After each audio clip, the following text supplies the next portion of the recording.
Why is there so much talk about moving towards a more plant-based diet? Many have taken this question to heart as they look for ways to feed themselves and their families. You may be considering reducing your meat consumption for your health, animal activism, environmentalism, or all those reasons. And if you're wanting to learn more, you can find some local vendors and connect with your community through Winnipeg VegFest, which is taking place this weekend. My name is Randy Tenelier. I have been with Winnipeg VegFest since its inception, and my role changes year to year, but I'm essentially one of the event co-coordinators, do kind of whatever's necessary to make sure it comes together. Very long, and because of COVID and everything, all these festivals and things were closed down. So when I saw the poster for this event, I was like, whoa, what is this? I definitely need to find out more about it. So for myself and our listeners, what is Winnipeg VegFest? VegFests are a phenomena that have been appearing around the world over the last maybe 15 years or so. And essentially, every major city has one now. A lot of smaller towns and cities have them too. And what they are is kind of part festival, part conference, and they're all dedicated to plant-based living. Some are strictly vegan, some are strictly vegetarian. I kind of prefer plant-based myself because it sounds a little less strict, and in any event, it's about ways that we can increase human health, be kinder to animals, and be better to our environment through eating more plant-based foods. And we'll definitely get a little bit more into that later on. But you mentioned that you've been involved since the inception of the Winnipeg VegFest. Why did it start up? How did it start up? And when did it start up? I guess it was back in about 2016. At the time, I was chairing a committee through the Winnipeg Humane Society called the Animal Compassion Team. And what we did is just kind of advocated for a non-companion animals. So farm animals used in testing, in entertainment, advocating for them to be treated more humanely.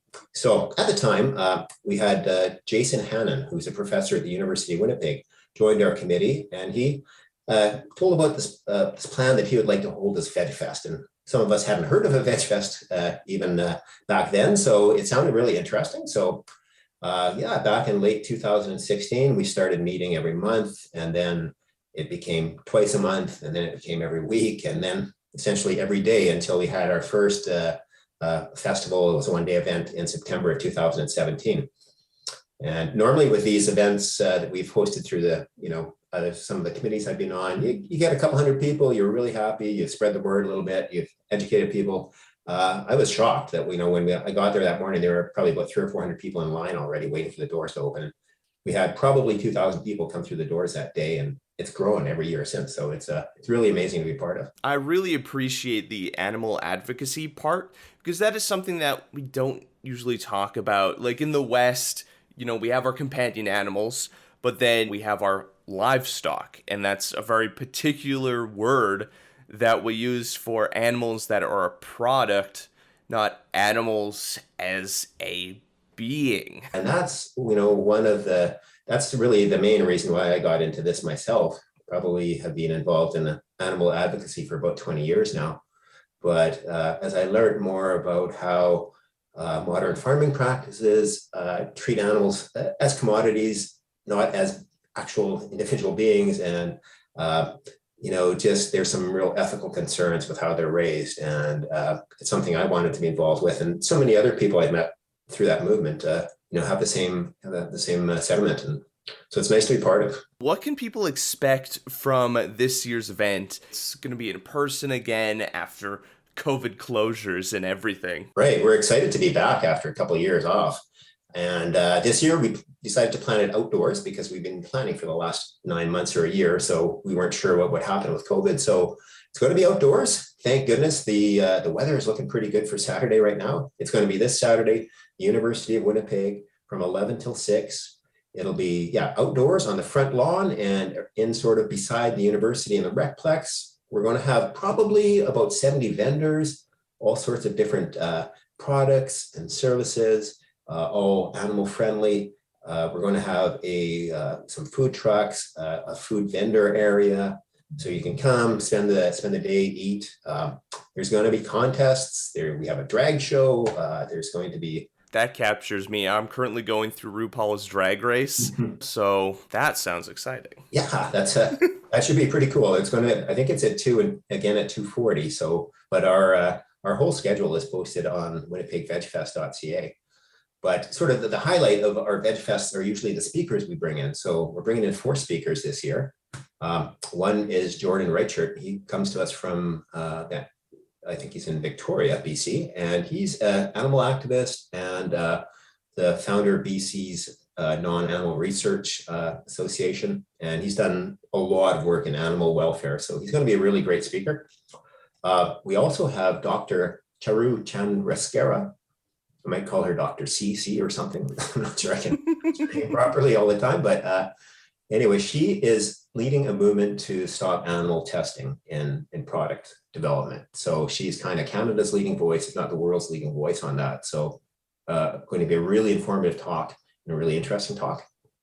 We also have Isaiah Hernandez. He's coming to us all the way from Los Angeles, California, and he is an environmental activist. And he's being featured in a lot of major publications in the States and been on a lot of the major TV shows. So he's going to be a really cool guy to listen to. He's young and he's kind of at the forefront of the movement. So he's going to be great. And then at 5 o'clock, we have Patrick Babomian. And Patrick comes to us all the way from Germany. He's arriving tonight, actually. And for anyone who's seen the movie Game Changers, he's featured in there as he's won a whole wide variety of different strongman contests, including Germany's Strongest Man. He's holds the world Guinness records for a variety of different things. I think keg lift is one of them. But this is what we like to do this every year, is bring in an elite athlete, because people think of plant-based living as, you're probably not, you don't have much muscle, you're probably a little bit unhealthy. And really, we know the opposite is true. We brought in Olympic gold medalists, bodybuilders, and Patrick is nothing but solid muscle. And he does that all on a plant-based diet. So he's going to be really interesting to see. He might even do a little feat of strength while he's there for us too, just to show the audience what he can do. So that's what they can expect this Saturday. When we're having these conversations around plant-based diets, how does that tie into environmentalism? A lot of people probably, this is something I've learned over the last years being involved with VegFest, is that climate change is closely connected to how we eat and how we use all of our other resources. I think it was in about 2006 that the United Nations came out with an article that said that cows alone produce more greenhouse gases than all the cars in the world. And that's because the gases they emit, which I think are methane and nitrous oxide, are so much more corrosive to the environment than is carbon dioxide from cars. So so that, along with deforestation, which is another major cause of climate change. And deforestation, the vast majority of it is done to clear land to grow crops to feed food animals that we later eat. So it's closely tied to climate change. There's not a lot of talk of it out there yet, but it's getting more and more loud sort of in the climate change community. And so it's one of the reasons why a lot of people move to eating plant-based lifestyle too. It's a real struggle around that, because a lot of these poor countries that are clear-cutting areas to grow farms, it's individuals that are trying to make a life for themselves, and that's the struggle. That's why initiatives like this, where we are working to change society's mindsets as a whole, makes a difference. Because if we can influence corporations and individuals, all right, fine, we'll start selling more plant-based products right now. Because I'm pretty sure the whole fast food industry, the meat and burgers, is all subsidized by our governments to keep it going. I can't remember the exact numbers, but the cost specifically in water and land and time for just 1 pound of meat versus 1 pound of pea protein is dramatically outweighed. It's something on average, it takes something between 5 and 6 pounds of plant protein to create 1 pound of animal protein. And as you mentioned, a ton of fresh water too. So as climate change, as we continue to see the effects of that, and there's droughts and there's fires and mass starvation events, us here in the wealthier countries really have to sit back and think, can we sustain this lifestyle where we're eating all of this meat that, is really taking so much protein to create, when poorer countries, there's starvation there, right? So another reason why, it's an important thing for people to take listen to. Red meat and pork and stuff isn't even that great for you. Like, they're classified as carcinogenic. Yes. And like the health problems. In my mentality, I believe there's nothing wrong in consuming meat. There's a lot of cultures like Inuit where meat is kind of a base to it, but it's how we obtain it. You can treat an animal with respect, and it's all about scale. Like massive factory farms for getting your burgers or other fast food in the rest, or like your meats in the supermarket. You can just scale that back. If we're focusing on like local farmers, local butcheries and things, you can be aware more of the practices and how they treat their animals. Absolutely. It's not, it's one of the things we try to highlight with our event. It's not an all or nothing thing. It's taken me probably 20 years to move to that sort of a, almost essentially plant-based, but it's not easy. And sometimes people don't, they just want to cut out a little bit of meat. They don't want to stop altogether. So this event gives you some ideas of how to do it. And as you mentioned, it's human health is another really important reason. If anyone saw the changes to the Canada Food Guide back, I think it was in 2019, they removed dairy as a food group altogether. It's still in their guide, but it's removed as a food group. And it says that people should be getting most of their protein from plants, which, again, as a reminder, a lot of people don't realize plants have protein. Yeah, another good reason to come and learn about things is your own health, because as you mentioned, carcinogens, and we probably should be eating a lot less instead of advertising will tell us that we need to eat more and more animal protein every day, and we need to stop and just maybe think about that a bit. And it can be really, really tasty. You just got to be a little creative. I know some people like, I got to eat mushrooms and peas and stuff. It's like, there are so many cultures. Like, I went for Indian food the other day. I can't remember what the dish is called, but it was all, it was vegetarian, and it was like chickpeas, and it was just delicious. Like, you just got to be creative with your spices and things thrown in there. I can't remember what they're called, but I think they're called, like, the name for them that everyone calls it is like a steak mushroom. Like, it's just this massive mushroom that you can throw on the barbecue. A few years back, if you went to a restaurant and wanted something that was plant-based, you were having French fries or a salad for the most part. But there's such a wide variety of really delicious foods out there. A lot of ethnic foods, like you mentioned, East Indian foods, Thai, Vietnamese. They all have some amazing dishes that they use, like chickpeas, lentils, tofu, all different types of beans. Yeah, it's there's so many different things. And then there's also like meat substitutes. If you want to go that route, there's a wide variety of different plant-based burgers and pork chops and everything, really, if you want. Yeah, the substitutes have come such a long way. I remember having one, like 10 years ago or something like that. And it was okay, but it wasn't the greatest. But recently bought some, and they are so good now. Like, I don't know what they did. They seem to have cracked a code in there. Absolutely, yeah. And that's an area that's just going to keep growing by the sounds of it. It's you can't tell the difference between that and real meat. If you've never tried one, it's shocking. And then other solutions to our ever growing demand is I think it's 3D printed meats is an option. It's completely organic meats, but you don't have any of the suffering of animals to process it. And I know like the development of the technology isn't just consuming meat products, but also like printing organs for people and stuff. But it's very cool how science can work towards helping offset some of the challenges that we're facing. We just need to have the desire to do so. Yeah, absolutely. And that area is going to grow like hugely in the near future. I read an article the other day about a producer that's creating a milk that doesn't come from cows, but it is actually milk. it's like, so it's growing in a test tube kind of thing. So it's but that and meats as well. Yeah, without animals, amazing. That's what the future will hold, I think. I know some people can be a little scared at change. Like whenever there's change, people get nervous. You Yeah. feel that they're coming at them. And I think we need to make it clear that, this isn't like an attack on the general population. This is, we're increasing awareness here. We're letting you know, hey, there's alternatives. The way our systems are in place, it is damaging. Mhm. And you know what? Us as a collective can make a difference. We're all in this as a team.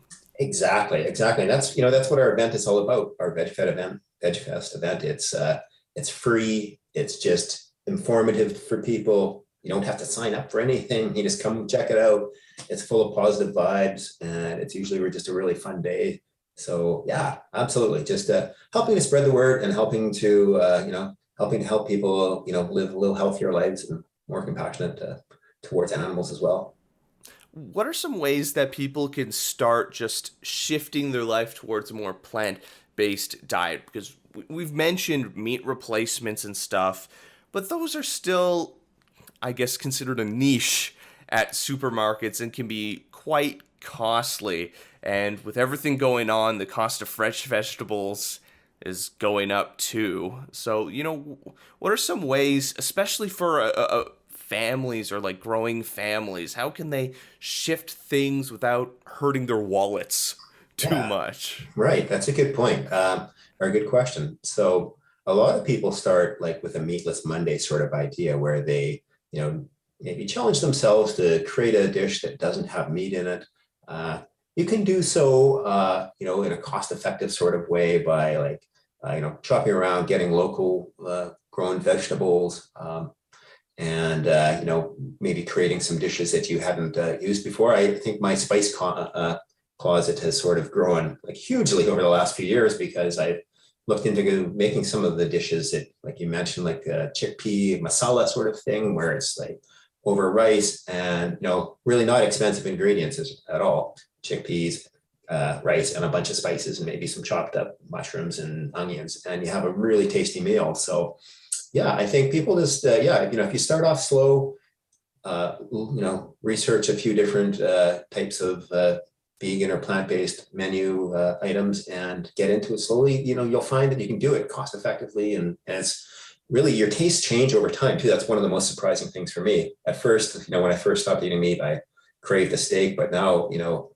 it's just I gag thinking about one and really crave that whole-based plant food sort of diet. The struggle of adjusting diets. I'm trying to wean myself off of caffeine Yeah. right now. It's all Yeah. those chemicals, the salts, the fats. Your body craves those sorts of Yeah. things because, back in the time, those sorts of things were kind of really great for surviving out in the plains. Yeah. But not necessarily we need to be in survival mode all the time nowadays. Exactly it. Yeah. I'm struggling with caffeine myself. That's a hard one to kick. And for people that are showing up and they have any questions, I'm sure people at VegFest would love to talk about kind of how they handle their meals and how they transitioned as well. Yeah, absolutely. We're a little smaller right now this year because of the pandemic, but normally we have a few panels where we talk about how families can transition to plant-based meals. So we'll have that in future events for sure. But yes, any of us will likely be wearing a VegFest t-shirts. Love to talk to you. Could refer you to a whole wide variety of different books you could read to learn a little bit more about the menu. You could be substituting your own menu with. And love to talk to anybody about that. Randy, absolute pleasure talking with you. Once again, when is Winnipeg VegFest happening and where can people go to get more information? Yeah, it's been a pleasure talking to you too, Ryan. And it's going to happen this Saturday, September the 10th at the University of Winnipeg from 11 a.m. till 6 p.m. You can check us out on Instagram to see our full schedule, or you can go to winnipegvegfest.ca. It'll tell you the full schedule of speakers and events throughout the day, as well as all of the vendors and restaurants that will be there. So one other thing I'll say is, there's a lot of other festivals going on in Winnipeg this weekend. There's Manny Fest, there's Sherbrooke Street Festival, come downtown, check it out, walk around festival to festival, spend the day, and yeah. Have any stories you'd like us to share or communities we should highlight? Leave a comment on our social media or reach out to us on our website. I'm Ryan Funk. This was You Talk. And have yourself a good one.